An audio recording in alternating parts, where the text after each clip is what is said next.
నమస్తే. ప్రస్తుతం మనతో పాటు ప్రముఖ ఆధ్యాత్మికవేత్త, వేదిక్ ఆస్ట్రాలజర్ అవినాష్ దాస్ గారు మనతో ఉన్నారు. గురుగారితో మాట్లాడేద్దాం. నమస్కారం గురుగారు. నమస్కారం. ఓం నమ శివాయ. ఓం నమో వెంకటేశాయ. గురుగారు, జూలై మాసం, అందులోని ఆషాఢ మాసం, సింహరాశి వారి పరిస్థితి ఎలా ఉండబోతుంది? ఎలాంటి పరిస్థితులు, సిచ్యువేషన్స్ కావచ్చు వీళ్ళు ఫేస్ చేయబోతున్నారు? దాన్ని ఎలా ఎదుర్కోవాలి? వీళ్ళ టైం ఎలా నడుస్తుంది? ప్రజెంట్ ఎలాంటి జాగ్రత్తలు తీసుకోవాలి? అద్భుతంగా ఉంది వీళ్ళకి జూలై మాసం. ఎందుకంటే శుక్రుడు 10వ ఇంట్లో. మీ గర్ల్ ఫ్రెండ్ వల్ల మీకు పేరు రాబోతుంది, మీ భార్య వల్ల మీకు పేరు రాబోతుంది, మీరు చేసే లగ్జరీ వల్ల మీకు పేరు రాబోతుంది. ఇప్పుడు నేనే ఉన్నా, ఫర్ ఎగ్జాంపుల్ నాకు గర్ల్ ఫ్రెండ్ ఉందనుకుందాం, నా గర్ల్ ఫ్రెండ్ వల్ల నాకు పేరు వస్తుంది. మీకు గర్ల్ ఫ్రెండ్ ఉందనుకుందాం, మీ గర్ల్ ఫ్రెండ్ వల్ల మీకు పేరు వస్తుంది. ఇప్పుడు నాకేదో గర్ల్ ఫ్రెండ్ ఉంది, ఆమె నెలకు 1 కోటి రూపాయలు సంపాదిస్తుంది, పేరు నాకే కదా వచ్చేది. అరే నా గర్ల్ ఫ్రెండ్ అని. నా భార్య ఒక వ్యాపారం పెట్టింది, ఒక కొబ్బరికాయల షాపు, ఒక పిన్నిసులు, ఒక పౌడరు, ఒక చీర, ఒక క్యాండిల్స్ ఏదో అమ్ముతుంది. ఆ వ్యాపారం బాగా నడుస్తుంది, దానివల్ల మనకే కదా పేరు. సో మీ జీవితంలో ఉన్న స్త్రీ వల్ల, గర్ల్ ఫ్రెండ్ అని చెప్పకూడదు, మీ జీవితంలో ఉన్న స్త్రీ అని చెప్పాలి. మీ జీవితంలో ఉన్న స్త్రీ వల్ల మీకు పేరు రాబోతుంది, ఎస్పెషల్లీ మగవాళ్ళకి. అయినా నేనేం పట్టించుకున్నాను, ఎవరేమనుకున్నా, నేను చెప్పేది నేను చెప్తుంటాను. మన ఎవరికి తగ్గేది లేదు. అయినా ఒక మర్యాద ఉండాలి సొసైటీకి. మరి అంత పిల్లలు పెద్దవాళ్ళు అందరూ చూస్తూ ఉంటారు కాబట్టి ఒక మర్యాద మాట్లాడదాం. సో గురువు 12వ ఇంట్లో అంటే ఏంటి? గురువు లగ్నానికి సపోర్ట్ చేస్తున్నాడు. దేవుడు, గాడ్ ఈజ్ సపోర్టింగ్ యూ. దేవుడు మిమ్మల్ని సపోర్ట్ చేస్తున్నాడు అంటే మీలో ఒక చైతన్యం అనేది వస్తుంది, ఒక స్పిరిచువాలిటీ అనేది డెవలప్ అవుతుంది. ఎందుకంటే లగ్నంలో కేతువు, కుజుడు. మీలో ఒక స్పిరిచువాలిటీ డెవలప్ అయ్యి మీరు మానసికంగా చాలా స్ట్రాంగ్గా ఉంటారు.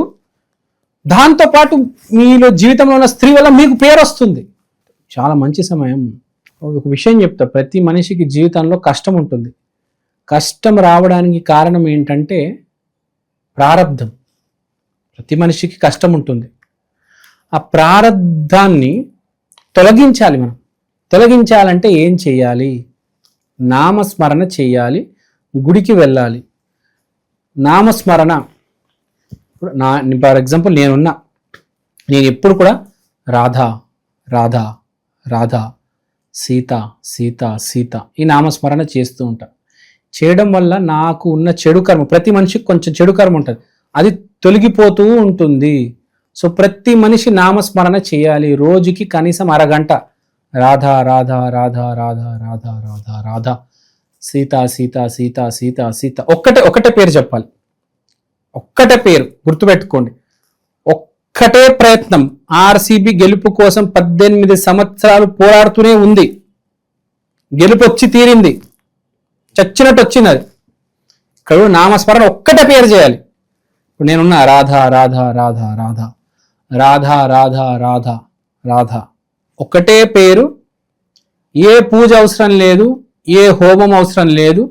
ఆ పూజలు, ఆ హోమాలు ఏంటంటే శుభకార్యాలు.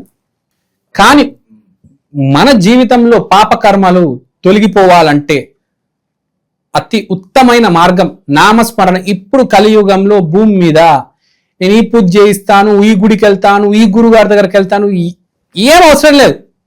నామస్మరణ చాలు. ఒకటే నామం, పెద్ద పెద్ద మంత్రాలు చదవాల్సిన అవసరం లేదు. నామస్మరణ, రాధా రాధా రాధా. నువ్వేం తింటున్నావు అంటే నేను నామం తింటున్నా. ఆ పేరు మన బాడీలో ప్రతి రోమంలో వెళ్ళిపోవాలి. మనకి ఎన్ని రోమాలు ఉంటాయి తెలుసా మీకు? 3.5 కోట్లు. ప్రతి రోమం నుంచి ఆ పేరు రావాలి. రాధా రాధా రాధా, దత్తాత్రేయ దత్తాత్రేయ. మీకు ఇష్ట దైవం, ఫర్ ఎగ్జాంపుల్ మీరున్నప్పుడు మీ ఇష్ట దైవం దత్తాత్రేయ అనుకుందాం. దత్తాత్రేయ దత్తాత్రేయ దత్తాత్రేయ, లేకపోతే శ్రీ గురు దత్త జయ గురు దత్త, శ్రీ గురు దత్త జయ గురు దత్త. నామస్మరణ కంటిన్యూస్ గా నాన్ స్టాప్ చేస్తూ ఉండాలి, at least ½ an hour in a day. ఇప్పుడు సింహరాశి వాళ్ళకి అద్భుతమైన టైం ఉంది. ఇంత స్పీచ్ ఎందుకు ఇచ్చానంటే, నేను ఇప్పుడు గురువు మీకు 12 ఉన్నాడు, మీ లగ్నానికి సపోర్ట్ చేస్తున్నాడు. కాబట్టి మీరు ఈ నెల నామస్మరణ చేసుకుంటే అద్భుతంగా ఉంటది. మీ చెడు కర్మలు అన్ని తొలగిపోతాయి, మీరు సక్సెస్ వైపు వెళ్తారు. ఇప్పుడు ఈ గుడికి వెళ్ళండి అని చెప్తా, ఎంతసేపు ఉంటారండి గుడిలో? 10 నిమిషాలు 15 నిమిషాలు, అంతే కదా. అదే నామస్మరణ అయితే రోజంతా చేసుకోవచ్చు కదా. ఇప్పుడు మీరు మాలేసుకున్నారు, మాలేసుకున్న ఏమంటారు? ఆ మాలతో నామస్మరణ ఉండాలి మనకు కదా. దాన్ని కౌంట్ చేసుకుంటూ నామస్మరణ చేయాలి. నామస్మరణ మోస్ట్ ఇంపార్టెంట్. ఈ రోజులో ఏది పనిచేయదు. మీకు ఏదైనా కోరిక తీరాలన్నా, మీ పాపకర్మలు తొలగాలన్నా, కోరిక తీరేది ఎలా అండి? పాపకర్మలు తొలుగుతేనే కదా పుణ్యం అనేది వచ్చేది. దరిద్రం పోతేనే కదా దేవుడు అడుగు పెడతాడు. ఇల్లంతా దరిద్రం ఉంటే దేవుడు లోపలికి ఎందుకు వస్తాడు? నామస్మరణ కంపల్సరీ. సింహ రాశి వాళ్ళు, సింహ లగ్నం వాళ్ళు ఈ నెల చెయ్యాలి చెయ్యాలి చెయ్యాలి. ఏ నెల చేసినా చేయకపోయినా ఈ నెల తప్పకుండా చెయ్యాలి. ఆల్రెడీ వీళ్ళకి జూన్లో స్టార్ట్ అయిపోయింది, జూలైలో వీరు ఇంకా హైట్స్కి రీచ్ అవ్వాలి. సింహరాశి వాళ్ళు శుక్రుడు 10వ ఇంట్లో, గురువు 12వ ఇంట్లో, కేతువు కుజుడు లగ్నంలో ఉన్నారు కాబట్టి నేను చెప్పినట్టు నామస్మరణ చేయండి. తర్వాత ఇంకో చిన్న రెమెడీ చేసుకోవచ్చు వీళ్ళు. రెమెడీ అనేవి కూడా ఒక పనిచేస్తాయి రెమెడీలు. ఇప్పుడు కొన్ని కేసెస్కి పనిచేస్తాయి, కొన్ని కేసెస్కి పని చేయవు. ఇప్పుడు ఫర్ ఎగ్జాంపుల్ దశరథ మహారాజు పిల్లలు పుట్టడం కోసం చిన్న రెమెడీ చేసుకున్నారు. అలా కొన్ని వాటికి రెమెడీ పనిచేస్తాయి, కొన్ని వాటికి రెమెడీ పని చేయవు. ఫ్రాంక్గా చెప్తున్నాను. ఇప్పుడు పిల్లలు పుట్టడం లేదు, ఒక రెమెడీ చేసుకోవచ్చు, పుడతారు, చిన్న రెమెడీ చేసుకోవచ్చు. ఇప్పుడు మన పోయే కాలంలో ఏమనేటాలంటే వాడిని దత్తత తీసుకొచ్చాము 3 సంవత్సరాలు అయ్యాక అప్పుడు మాకు పుట్టారు అని చెప్పేవారు లేడీస్. అంటే పిల్లలు పుట్టట్లేదంటే ఒక రెమెడీ ఉంటుంది. మన పాస్ట్లో చూసాం, ఒక 100 ఏళ్ళ ముందు, 200 ఏళ్ళ ముందు వాళ్ళందరూ ఇలా చెప్పారు. పిల్లలు పుట్టడం లేదంటే ఒకరిని తీసుకొచ్చి వాడిని చేరదీస్తే ఒక 3 సంవత్సరాలకు 4 సంవత్సరాలకు పిల్లలు పుడతారు కదా. సో ఒక రెమెడీ. సో ప్రతిదానికి రెమెడీ ఉంటుంది. ఆ రెమెడీ కూడా మనం అక్కడ దాకా దాన్ని అర్థం చేసుకొని సరైన రెమెడీ మనకు దొరకాలి కదా. దానికి నామస్మరణ ముందు చేయాలి. ఈ నామస్మరణ చేస్తే పాపం తొలగిపోతే అప్పుడు చిన్న రెమెడీ చేసుకుంటే అప్పుడు పుణ్యం అనేది మొదలవుతుంది. అంతే కదా.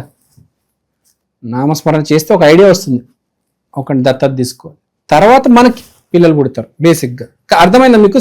లాజిక్ స్టార్ట్ అయింది దేంతో? నామస్మరణతో. నామస్మరణ చెయ్యాలి. రాధా రాధా రాధా రాధా రాధా, కృష్ణ కృష్ణ కృష్ణ కృష్ణ కృష్ణ కృష్ణ. నామస్మరణ లేనిదే జీవితం లేదు. ఎవ్వరిని నమ్మాల్సిన అవసరం లేదు. ఈ రోజుల్లో గురువులందరూ దొంగలే ఉన్నారు 99%. కాబట్టి ఎవ్వరు నమ్మాల్సిన అవసరం లేదు. 1% మంచోళ్ళు ఉన్నారు, కాదని చెప్పట్లేదు. అందరికన్నా గొప్పవాడు దేవుడు. ఆ దేవుడిని నమ్మండి, ఆ దైవ నామస్మరణ చేయండి, చాలు. చాలా బాగుంది. ఎవరైతే స్పిరిచువల్గా ఇంక్లైన్ ఉంటారో వాళ్ళు ఎప్పటికైనా బాగుంటారు. రంగురాళ్ళు, మన మాలలు వేసుకుంటాం, కానీ అవన్నీ పని చేయాలంటే నామస్మరణ చేయాలి. మీ రంగురాయి పని చేయాలంటే దాన్ని యాక్టివేట్ చేయాలి. ఇప్పుడు కరుంగలి మాల వేసుకోవాలి, లేకపోతే ఒక ముత్యం వేసుకున్నారు, దాని ముందు గుడిలో పూజ చేస్తారా చేయరా? నామస్మరణ చేస్తారా? పూజలు, నామస్మరణాలు ఇవన్నీ దేనికి?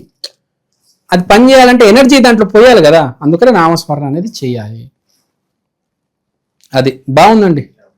సో ఓవరాల్గా జూలై మాసంలో ఈ సింహరాశి వాళ్ళకి ఏ విధంగా ఉండబోతుంది, ఎలాంటి జాగ్రత్తలు తీసుకోవాలి, అద్భుతంగా వివరించారు. ధన్యవాదాలు. ధన్యవాదాలు.